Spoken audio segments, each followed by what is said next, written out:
नमस्कार, मैं हूं आपके साथ प्रिया तिवारी और आप देख रहे हैं प्राइम टीवी। शुरुआत करेंगे खबरों के साथ। महाराष्ट्र के पुणे में इंद्रायणी नदी पर बन रहा पुल गिरने से बड़ा हादसा हो गया है। जिस वक्त ये पुल गिरा उस वक्त 100 से 120 लोग उस पुल पर मौजूद थे, जो पानी के तेज बहाव में बहने लगे, जिससे कि अफरा तफरी मच गई। पानी का बहाव तेज होने से लोग डर गए। घटनास्थल से सामने आई तस्वीर और वीडियो से हादसे की भयावहता साफ देखी जा सकती है। इन सबके बीच मामले में सियासत तूफान पर है। विपक्ष महाराष्ट्र सरकार को घेर रही है। देखिए रिपोर्ट। रविवार के दिन पुणे से आई तस्वीरों ने सैलानियों को डरा दिया। महाराष्ट्र के पुणे के कुंजमाला गांव में इंद्रायणी नदी में बना पुल अचानक से ढह गया। हादसे के बाद मौके पर चीख पुकार मच गई। लोग एक दूसरे पर गिरे और फिर पानी के तेज बहाव में बहने लगे। कोई किसी को बचाता तो कोई तेज बहाव में बहता चला गया। जिनको तैरना आता था वो किनारे आ गए। इन तस्वीरों ने घूमने जाने वाले सैलानियों में डर पैदा कर दिया है। इंद्रायणी नदी में बने पुल का जब आधा हिस्सा टूटा तो उसमें 100 से 150 लोग खड़े थे। पुल कमजोर था, हिल रहा था, लेकिन उस पर आते चले जा रहे थे लोग। नदी के तेज बहाव को देखने को जुटी भीड़ अचानक से पानी में जा गिरी। महाराष्ट्र में बीते कुछ दिनों से बारिश का दौर जारी है। बारिश के कारण जनजीवन बुरी तरह से अस्त व्यस्त हो रखा है। इसी बीच पुणे से आई हादसे की खबर आने से प्रशासन के हाथ पांव फूल गए। अब तक हादसे की 2 बड़ी वजह सामने आ रही है। शुरुआती जानकारी के मुताबिक ये पुल पहले से बहुत खराब और जर्जर स्थिति में था। दूसरा, पुल पर क्षमता से ज्यादा पर्यटक मौजूद थे, लेकिन सियासत उफान पर है। विपक्ष महाराष्ट्र सरकार को घेर रही है। इस बीच सरकार की ओर से बड़ा फैसला लिया गया। डिप्टी सीएम एकनाथ शिंदे ने महाराष्ट्र के सभी पुराने पुलों की जांच के आदेश दे दिए हैं। आपको बता दें कि दिन रविवार का था और ऐसे में बड़ी संख्या में पर्यटक यहां पहुंचे थे, लेकिन इन्हें पता नहीं था इनकी ये मौज मस्ती थोड़ी देर में हादसे में बदलने वाली है। Desk report, prime TV. मौत हुई है और इस पर सियासत भी अब काफी ज्यादा गर्माती नजर आ रही है।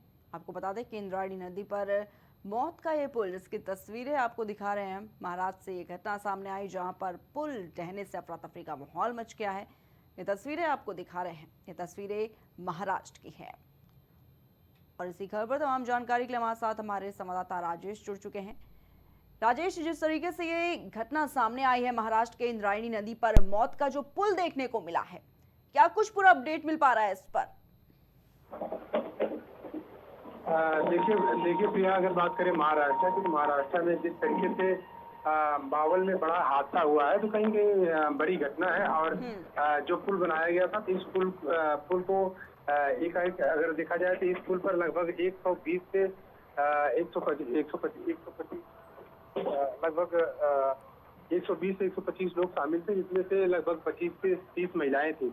जो जिसके बाद पुल गिर गया और गिरने के बाद नदी का बहाव जो काफी तेज था, जिसकी वजह से उस सभी के सभी नदी के बहाव में बह गए। तो जाहिर सी बात है कि महाराष्ट्र के लिए बहुत बड़ी घटना है, जिसको लेकर महाराष्ट्र के मुख्यमंत्री ने जांच का आदेश दिया है। और जांच के आदेश के बाद सामने आएगा आखिर क्या वजह था, किस वजह से ये बड़ा हादसा हुआ है। और जाहिर बात है कि बड़ा हादसा है जिसमें एक सारे आई हुई।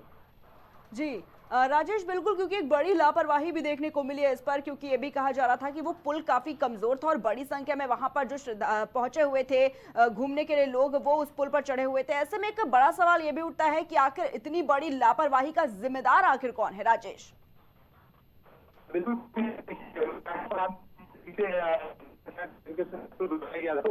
लापरवाही हुई है, बड़ी लापरवाही और बड़ी घटना है। इसको लेकर, क्योंकि वहाँ पे पर्यटक काफी संख्या में आते हैं और लगभग 100 से ऊपर पर्यटक वहाँ पे उस मौके पे जिसमें पुल टूटा है, उस मौके पे वहाँ पे पुल के ऊपर मौजूद थे। जिसके और एक चीज और आपको बता दूं कि जो पुल था वो लगभग जर्जर था, जिसकी वजह से ये हादसा हुआ है। अब इसके बाद महाराष्ट्र सरकार जो है इस पे जांच करने का आदेश दी है। जी राजेश, जो लोग घायल बताए जा रहे हैं, क्या कुछ उनकी हालत बनी हुई है? इसको लेकर क्या कुछ अपडेट मिल पा रहा है? प्रिया, देखिए लगभग मैं आपको बताया कि लगभग 125, लेकिन सबसे बड़ी बात है कि जो लोग घायल हैं उनके लिए भी बेहतर इलाज की पूरी व्यवस्था की गई है महाराष्ट्र सरकार की तरफ से। और पूरी तरीके से एहतियात बरती जा रही है। वहीं रेस्क्यू टीम जो है लगातार रेस्क्यू भी कर रही है। अभी भी जो वहाँ पे रेस्क्यू टीम लगी हुई है, एनडीआरएफ और एसडीआरएफ की टीम लगी हुई है।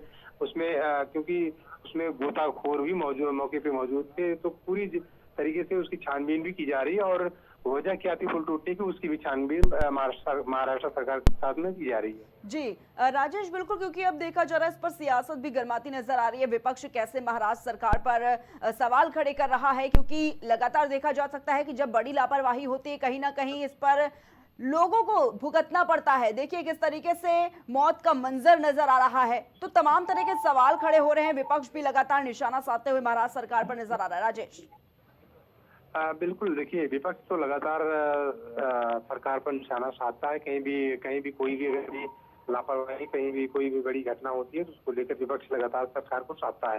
लेकिन जिस तरीके से महाराष्ट्र में ये जो पुल गिरा है, तो इस बात से देखा जाए सैकड़ों लोग मारे गए हैं, जिसको लेकर महाराष्ट्र सरकार के ऊपर तमाम लापरवाही के आरोप भी लगा और विपक्ष लगातार आ रहा है।